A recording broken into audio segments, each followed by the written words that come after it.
ایک شیخ صاحب کے پاس ایک خاتون آئیں جو کہ پردہ کرتی تھی. تو انہوں نے کہا کہ جی شیخ صاحب میرا شوہر جو ہے وہ دوسری شادی کرنا چاہتا ہے, تو آپ اس کو فتویٰ دے دیں کہ وہ دوسری شادی نہیں کر سکتا. تو شیخ صاحب نے کہا کہ بہن میں تو نہیں یہ فتویٰ دے سکتا, کیونکہ اللہ تعالیٰ نے جب اجازت دی بھی ہے تو وہ کر سکتا ہے. تو اس نے کہا نہیں شیخ صاحب آپ فتویٰ دیں, بس مجھے نہیں پتا آپ فتویٰ دیں. انہوں نے کہا بہن میں آپ کو بتا رہا ہوں, میں اس کو سمجھا سکتا ہوں کہ وہ نہ کرے, یہ اور کوئی اس کو نصیحت کی جا سکتی ہے, لیکن بہرحال فتویٰ میں نہیں دے سکتا کہ وہ نہیں کر سکتا, ایسا نہیں ہو سکتا. تو اس نے کہا شیخ صاحب میں آپ کو اپنی شکل دکھا نہیں سکتی, لیکن اگر آپ میری شکل دیکھ لیتے, آپ یہ کہتے کہ جو عورت اتنی خوبصورت ہے اس کے شوہر کے لیے لازم ہے کہ وہ دوسری شادی نہ کرے. تو شیخ صاحب نے کہا کہ بہن جو بھی ہے بہرحال میں آپ سے معذرت چاہتا ہوں, میں یہ فتویٰ نہیں دے سکتا. وہ عورت ناراض ہو کے چلی گئی.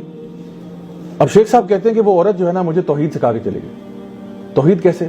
کہتے ہیں اللہ تعالیٰ نے اس عورت کو دنیا کا جو حسن دیا ہوا ہے اس حسن میں سے 0.000000001% حسن دیا ہے, اور اس حسن کی بنا پر وہ یہ سمجھتی ہے کہ میرا شوہر دوسری نہیں کر سکتا, میرے ساتھ کسی کو شریک نہیں کر سکتا.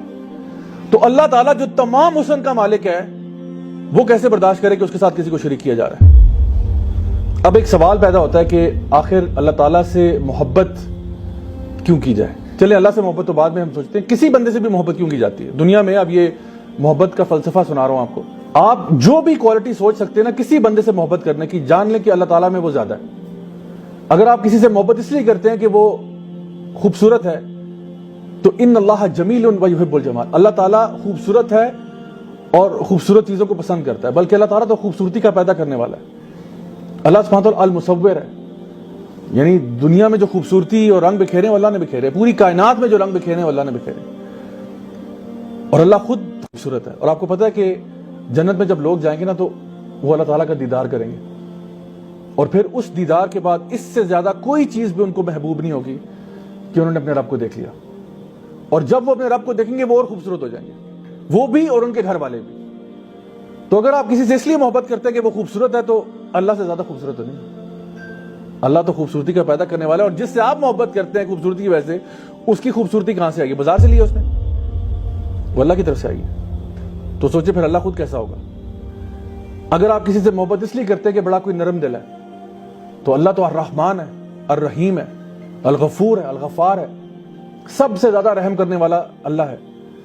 اللہ تعالیٰ کی رحمت کے نا 100 حصے ہیں, اللہ تعالیٰ نے صرف ایک حصہ پوری کائنات کو دیا ہوا ہے اور 99 حصے اپنے پاس رکھے ہوئے. اگر ایک ماں اپنے بچے سے پیار کرتی ہے نا تو وہ اس 1% کا 0.0000001% ہوگا, کیونکہ 1% پوری کائنات میں بکھرا ہوا ہے. آپ کو اگر بلی کا بچہ دیکھ کے اس پہ ترس آتا نا تو یہ اسی رحمت میں سے 1% ہے. تو پوری کائنات میں جو رحمت بکھری ہوئی ہے وہ صرف 1% ہے, باقی ساری اللہ نے اپنے پاس رکھی ہوئی ہے, اور وہ قیامت کے دن اللہ تعالیٰ جو ہے نا اپنے بندوں کو معاف کرنے کے لیے استعمال کرے گا. کمپیشن کی بات کرتے ہیں تو یہ کمپیشن اللہ کے پاس ہے, الرحمن ہے, الرحیم ہے. اگر آپ اس لیے محبت کرتے ہیں کہ جی اس کے پاس طاقت اور قوت بڑی زیادہ ہے, کسی کے پاس پاور اتھارٹی ہے, تو اللہ تعالیٰ سے زیادہ کبھی تو کوئی بھی نہیں ہے. اللہ القوی ہے, اللہ تعالیٰ ہر چیز پر قادر ہے. ان اللہ علی کل شیء قدیر لا حول ولا قوت الا باللہ. اگر پاور اتھارٹی آپ کو پسند ہے تو اللہ سے زیادہ پاورفل کون ہے, اللہ سے زیادہ اتھارٹی والا کون ہے؟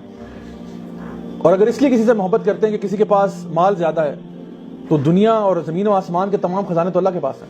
دینے والا اللہ, بنائے آپ کو اللہ, پوری کائنات کو ڈیزائن اللہ کرے, آپ کے پاس جو نعمت ہے وہ اللہ کی طرف سے ہے, اور پھر انسان اللہ کو چھوڑ کے غیر اللہ کی طرف